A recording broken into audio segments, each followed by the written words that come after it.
Hey guys, I'm having a huge breakthrough and I'm just going to speak into it for a moment because it's massive and you'll probably judge me for it because it sounds insane, but but this is it. I have been conducting an ever increasing risk exposure education program on myself, utilizing content creation and social media so that I could go from posting something and feeling completely overcome with fear to posting something even in the most risky, ridiculous, humiliating ways and places and not feel anything in the sense of fear. So the first time I ever posted a video, to be completely blunt, online, it made me physically ill. The amount of shame that I felt for exposing that ridiculous piece of myself, even if it was just posting my dog running, right? The first videos or me saying something, that I would have the gall to share something so stupid would make me feel so ashamed that it would shut me down. That's the level I was at when I started making videos. I didn't make them to become a content creator. I made them because I was such a broken person. And I had had so much rejection in my life and had been so cast out and not accepted for so long that I had no idea who I was anymore or how to feel whole, because I had this self everybody liked that I was pretending to be, and it got me promoted and it got me money, but it made the real me inside feel so lonely and unseen. It was literally deadly. And I had to find a way out. It's like this person trapped inside a person, and it sounds weird, but it's what's really going on. And I found somehow that by continuing to post content in ever increasing risky places in risky ways, that in real life, the real me started to show up and come out. Because what do you learn? You learn that if you can't say what you really need to say around people where it will cost you something, which almost no one can, because we're told from this little to not upset the big ones and, not rock the boat and say your please and thank yous and all of those things, that we're very much acting for other people. And so saying what you really think in situations where it can cost you something is a skill and a muscle that has been underdeveloped in most of us. It's not a flaw. It's nothing other than an underdeveloped skill. And I figured out that if I couldn't say what I really thought because it could cost me something really big and I wasn't ready for that I could develop that skill by saying something I didn't really think and be rejected by people I didn't really care about. So I made a channel on the internet somewhere where nobody knew me, and started to post ever increasingly embarrassing, raw, real things that I would never have posted on Facebook or anything. And then, you kind of start to get a following, and I was like, no, I don't want to be Googleable at this point. I'm working something out. And I don't want a big following because then I'm obligated. My biggest problem is feeling obligated to other people and what they want from me, because I'm very empathic. I pick up on things. And so if I tell someone something they don't want to hear, I feel how they feel. I don't enjoy that. So there's a breakthrough process of letting myself say things and letting people be upset with it and letting people struggle. And it's a lot easier to let people be upset with you if you're saying something you don't really think. And I learned so many things I didn't expect, like I could post a video being a Democrat or a Republican and an independent today and get all 3 separate streams of hate and support today. And that's a really good thing to do for yourself, because you start to realize that no matter what I say, no one's asking a follow-up question. Everyone just takes it at face value. And so if everyone's really going to judge me for anything I say at face value, it might as well be what I think, because if I say what I don't think, they judge that too. And so there's really positive stuff to be gained from this. And then I started to move realms. Okay, if I can, once I can say what I don't think to people I don't know confidently and not feel fear and be like, then I can move on to saying things I do think to people I don't know. Then I can move on to a new social media site, because, you want to keep it splintered too. Otherwise, you're going to get really visible. And I do want to be visible at some point, but not until I work through this, because I want to be able to speak my truth in real life or here and not have how it's received influence what I need to say. Not because what I want to say is that right, but because that's my truth. And I get to speak it, and people get to have their experience with their truth. I want that for everyone. I don't want anyone to be putting on a show for me.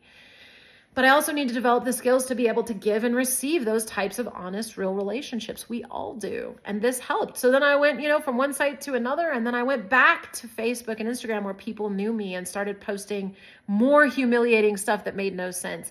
And that's really wild because you don't really expect strangers to give you the benefit of the doubt. But when it's the people you know, even your own family, that judge you without asking a single follow-up question, you're like, really? Really? You don't think I might be doing this for a deeper reason? You've known me. You know me. I'm not just going to act unhinged for no reason, right? But that's what people go to. Everybody wants to assume you're crazy, especially me. Everybody wants to assume that there's no deeper cause. And we miss out on this stuff, right? So anyway, so I exposed myself there. I even turned my Facebook public. I even talked about things like politics. I was going to stop because I was supposed to be promoting my business. And I'm like, Emily, you don't talk about politics and business.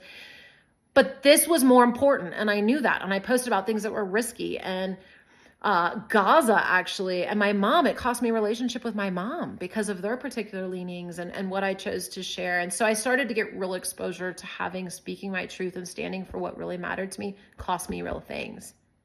And I thought that was going to be the biggest one, really, my mom and Facebook. But then because I was rebuilding my business, I flipped my LinkedIn back on.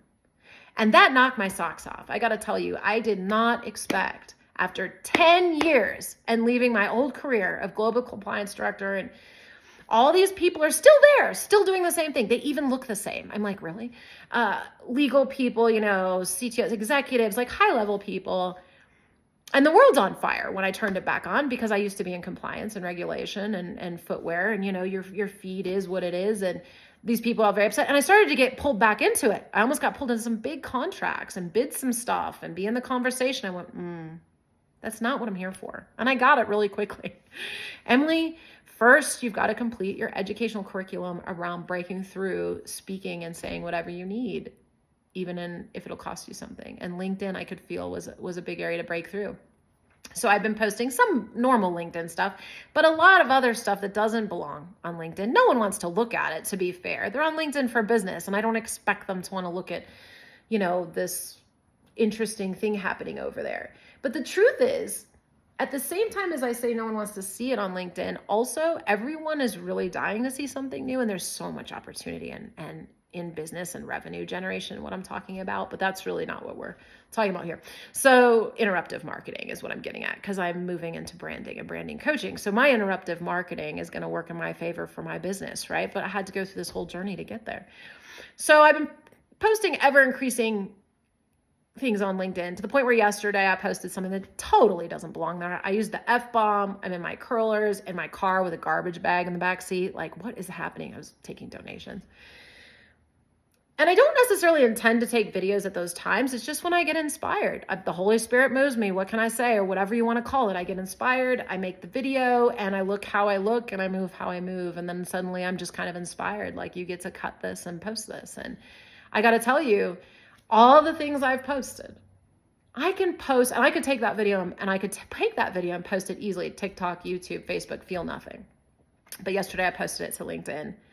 And my anxiety was very high all morning as a result. Like, just delete it, Emily. Why are you doing this? Like, you look insane. And there was just this deep sense, though, where it was just like, no, this is really the final. This is the final. I just kind of had that sense yesterday. Like, you get to post this because it's kind of, the video is actually very deep. That's the funny thing. It actually has a lot of layers. But no one's going to watch it to the end. They're going to watch the first 5 seconds and decide I'm a lunatic, right? Because nobody stays for the miracle. They just judge it on the surface, and that's their loss.